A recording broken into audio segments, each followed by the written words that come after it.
Hi, welcome to Sanghis yummy recipes. இன்றைக்கி நம்ம பார்க்க போகிற ரெசிபி பாகற்காய் புளிக்குழம்பு. இதுக்கு ஃபஸ்ட்டு நம்ம அரைக்கிறதுக்கு தேவையான பொருட்கள் வதக்கலாம். அதுக்கு எண்ணெய் ஊற்றி எண்ணெய் காஞ்சதுக்கப்புறம் சின்ன வெங்காயம் 15 அல்லது பெரிய வெங்காயம் 1, 1 இன்ச் இஞ்சி, 6 பல் பூண்டு, 3 வரமிளகாய் போட்டு நல்லா ஒரு நிமிஷம் வதக்கி விடுங்க. இந்த ஆனியனும் இஞ்சி பூண்டுலாம் நல்லா ஃப்ரை ஆகணும். அதுக்கப்புறம் 2 டீஸ்பூன் கொத்தமல்லி பவுடர் போட்டு 30 செகண்ட்ஸ் நல்லா ஃப்ரை பண்ணி விடுங்க. அதுக்கப்புறம் 4 ஸ்பூன் துருவிய தேங்காய், 1 இன்ச் பட்டை, 3 கிராம்பு, 1/4 டீஸ்பூன் சோம்பு, 1/4 டீஸ்பூன் கசகசா போட்டு நல்லா வதக்கி விடுங்க. ஒரு நிமிஷம் வதங்கினதுக்கப்புறம் இதை எடுத்து ஆற வச்சு அரைச்சி லாஸ்ட்டில் குழம்புல மிக்ஸ் பண்ணிக்கலாம். எடுத்து வச்சுருங்க. இப்போ பாகற்காயை தாளித்து விட்டுடலாம்.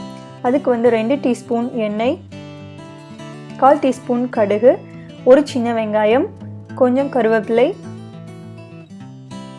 போட்டு ஒரு ஃப்ரை பண்ணுங்கள். அப்புறம் ஒரு தக்காளி, 1 டீஸ்பூன் உப்பு, 1 டீஸ்பூன் மஞ்சள் தூள் போட்டு நல்லா ஃப்ரை பண்ணுங்கள். இந்த தக்காளி நல்லா ஃப்ரை ஆகணும், அப்போ தான் பச்சை வாசனை வராது. நான் ஒரு மீடியம் சைஸ் பாவக்காய் எடுத்து உள்ளே இருக்கிற விதையை எடுத்துகிட்டு நான் கட் பண்ணி வச்சுருக்கேன். அதையும் தக்காளியில் ஆட் பண்ணி மிக்ஸ் பண்ணி விடுங்க. மிக்ஸ் பண்ணிவிட்டு இப்போ நான் ஒரு பெரிய நெல்லிக்காய் சைஸில் புளி எடுத்து நான் கரைச்சி வச்சுருக்கேன். அதையும் ஆட் பண்ணிக்கலாம். ஸோ இப்போ க்ளோஸ் பண்ணி நல்லா ஒரு 5 மினிட்ஸ் வேக வைங்க. இந்த பாகற்காய் புளியில் நல்லா வேகணும், அப்போ தான் நம்மளுக்கு அந்த கசப்பு தெரியாது. ஸோ ஒரு 5 மினிட்ஸ் நல்லா வேக வைங்க. இப்போ நம்ம வதக்கி வச்சிருக்கிற மசாலா அரைச்சி ஆட் பண்ணிக்கலாம். இப்போ ஆட் பண்ணிவிட்டு உங்களுக்கு குழம்பு கொஞ்சம் திக்காக இருக்குன்னு தெரிஞ்சிச்சுன்னா நீங்கள் கொஞ்சம் தண்ணி ஆட் பண்ணிக்கலாம். வேணுங்கிற அளவுக்கு தண்ணி ஆட் பண்ணிக்கோங்க. ஆட் பண்ணிவிட்டு இந்த ஸ்டேஜில் உங்களுக்கு உப்பு, காரம், புளி எது பற்றலைனாலும் இந்த ஸ்டேஜில் கூட நம்ம ஆட் பண்ணி கொதிக்க வச்சுக்கலாம்.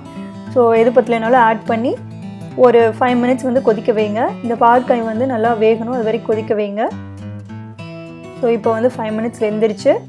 நம்மளோட எம்மையான பாகற்காய் புளிக்குழம்பு ரெடி ஆகிடுச்சு. இது கசப்பே தெரியாது. நீங்கள் ட்ரை பண்ணி பாருங்கள். இந்த ரெசிபி உங்களுக்கு பிடிச்சிருந்துச்சுன்னா லைக் பண்ணுங்கள், ஷேர் பண்ணுங்கள், நம்ம சேனலுக்கு சப்ஸ்கிரைப் பண்ணுங்கள். தேங்க்ஸ் ஃபார் வாட்சிங்.